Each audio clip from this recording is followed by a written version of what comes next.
Shalom, irmãos, e a paz de Deus e de nosso Senhor Jesus Cristo. Hoje eu quero tratar um assunto aqui, irmãos, que é muito... Alguém me pergunta, é um assunto muito simples, irmãos. Porém, eu quero corrigir uma coisa aqui que muitos têm em sua mente. Se a sua denominação tem esse costume, mas não é doutrina isso, tá, irmãos? Doutrina é o que eu vou explicar agora, tá bom? Que algumas denominações fazem não é doutrina, e às vezes você está sendo enganado pensando que é uma doutrina bíblica. Eu vou explicar o que é a doutrina bíblica a respeito de deixar a sua comum congregação, como é costume de alguns. Bom, para isso eu vou fazer o que, irmãos?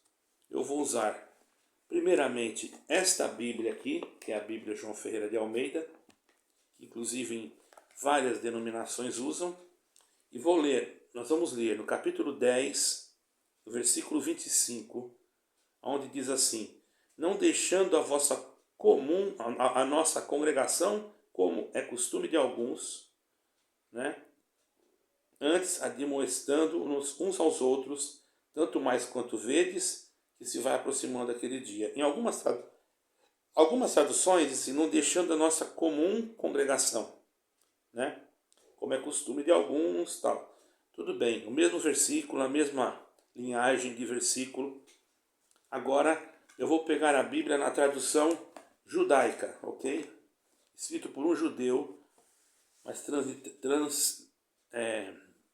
escrito em português por um judeu, certo?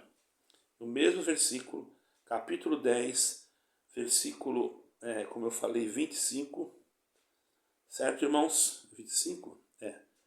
24, 25, versículo 25, mesmo versículo. Presta bem atenção, olha a diferença. Não negligenciemos, desculpe, irmãos, não negligenciemos nossas reuniões. Tá entendendo? Olha a diferença. Não negligenciemos nossas reuniões congregacionais, como fazem alguns ao contrário. Procuremos nos encorajar. Olha a diferença. Aqui fala, não deixemos a nossa comum congregação.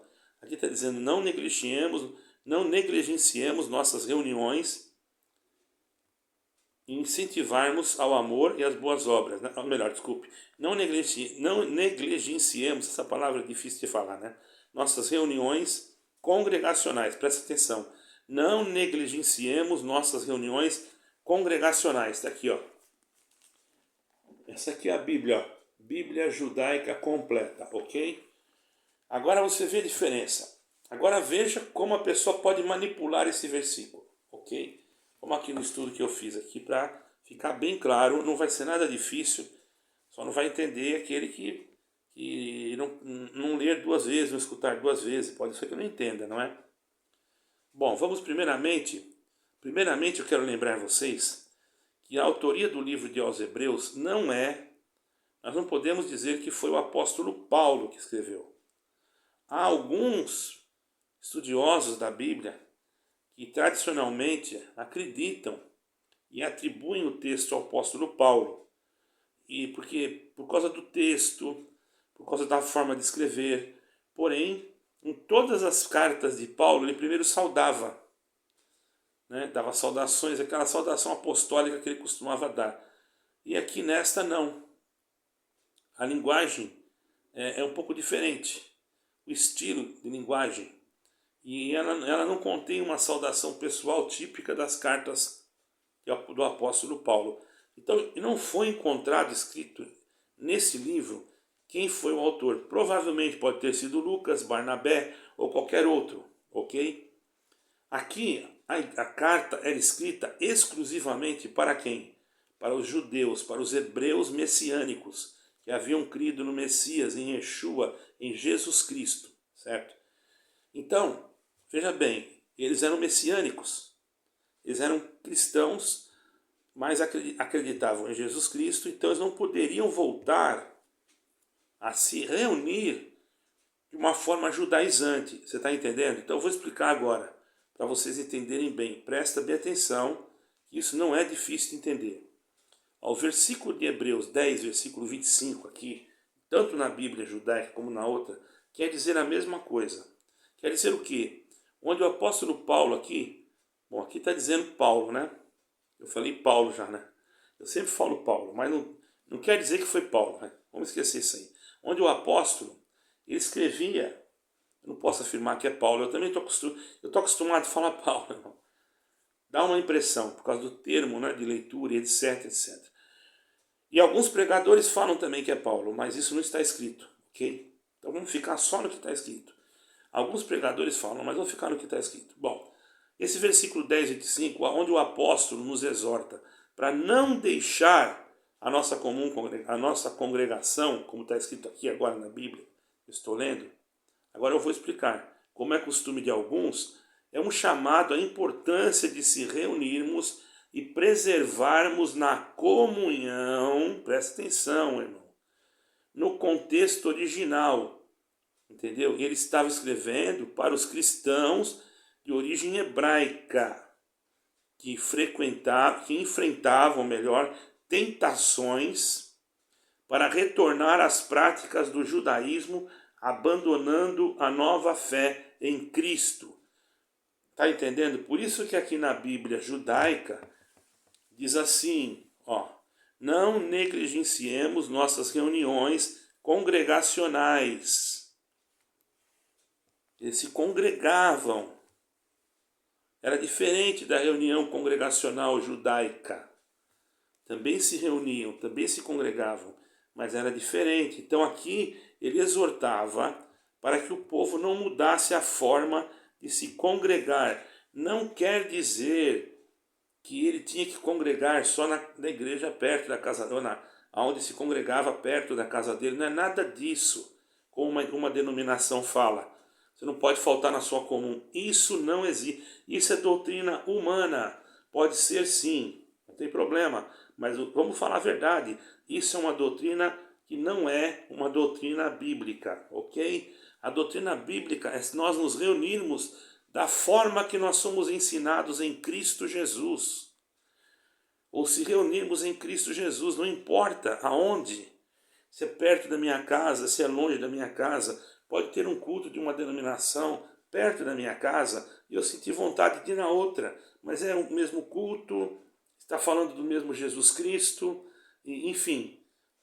Mesmo que tivesse outra liturgia, irmãos, está falando de Jesus Cristo, está pregando a palavra de Deus, não está fora. Os irmãos estão entendendo, irmãos? E vocês, muitas das vezes, por não ter entendimento, ficam aprisionados no sistema. Isso é uma prisão que o sistema criou, irmãos. Vocês não estão entendendo isso? Ora, esses cristãos estavam passando por perseguições, dificuldades, né?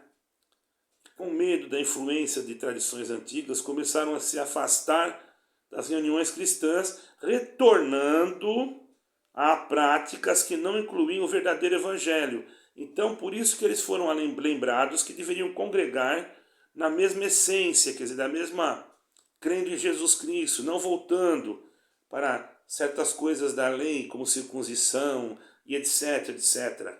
Não. Claro que nós temos que obedecer o decálogo. Porém, irmãos, eu quero dizer, em algumas coisas que eram judaizar o evangelho. Então ali estava se criando, irmão, uma outra forma de se reunir, de se congregar. Então ele quis dizer, não deixai o vosso jeito de se congregar. Ele não quis dizer, não deixai de congregar na comum que é perto da sua casa. Isso não existe, irmão. Isso não é bíblico.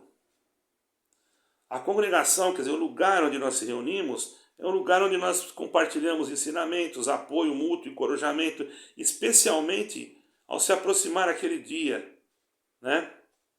Aquele dia que o Senhor Jesus vai retornar.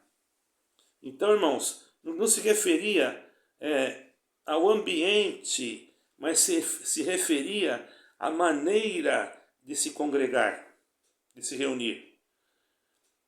Porque eles saíam da maneira cristocêntrica ou cristã e começavam com messiânica e congregavam-se, muitas das vezes por causa do medo dos outros hebreus, de uma forma judaizante, deixando o Senhor Jesus Cristo e voltando a oferecer holocaustos e etc., fazia aquela confusão. Então o apóstolo, vendo isso, ele escreveu para aqueles que já eram batizados. Os irmãos entenderam, irmão? Então esse negócio de dizer, não pode faltar na sua comum. Você não leu a Bíblia, você não entendeu, você não chegou a um consenso. Aí o que acontece? Você é manipulado pelo sistema. Deu para entender ou não deu? Está aqui, ó. A Bíblia judaica, eu vou repetir o versículo. Não negligenciemos nossas reuniões. Não negligenciemos nossas reuniões. Novamente, não negligenciemos as nossas reuniões. Agora vamos ver aqui, vou repetir aqui agora na Bíblia, nós estamos acostumados a ler. Não deixando a nossa congregação, como é costume de alguns. Está entendendo?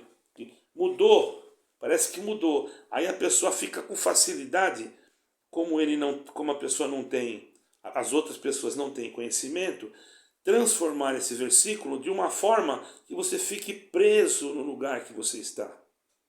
Ah não, hoje tem culto aqui, é perto da minha casa. Teria que ser diferente, não tem problema. A igreja poderia ter esse ensinamento, mas diferente. Não deixemos de congregar próximo à nossa casa quando há culto nela. Quando há culto próximo à nossa casa. Mas não misturar esse versículo. Porque misturando esse versículo aqui, irmão, ela está simplesmente torcendo a palavra de Deus, criando, desculpe lá, uma heresia. Porque não é isso que o apóstolo quis dizer. Tiraram o versículo fora do contexto. E todo versículo fora do contexto vira pretexto para uma heresia. Agora, se a igreja falasse, não, isso aqui é costume nosso, nós usamos esse termo e ponto. Mas dizer que é de Deus, que se você... porque se você não sair daqui e for congregar lá, depois se você precisar de uma unção ou não sei o quê. Irmão, isso não existe, irmão. Se as pessoas... Geralmente essas pessoas, irmãos, eles não têm assim uma noção que se a pessoa pedir uma oração, pedir uma unção, a pessoa que é responsável por aquilo que ela está fazendo, cada um é responsável individualmente pela sua salvação. Se a pessoa pediu alguma coisa e ela estiver mentindo, problema dela. A sua obrigação como pregador é fazer. Você foi lá, ungiu aquela pessoa, você foi lá, orou por aquela pessoa, ela não é da nossa comum. E daí? Que comum? Não existe isso. Nós somos um só em Cristo Jesus, irmãos. Pelo amor de Deus. Vocês não estão percebendo que as próprias instituições criam sistemas divisórios, criam sistemas que dividem o corpo de Cristo, que deveria ser unido num só corpo espiritual? Isso é algo muito perigoso e muito sectário e muito também contrário à bendita palavra de Deus, ok? Creio que todos entenderam. Deus seja em tudo glorificado. Amém e amém.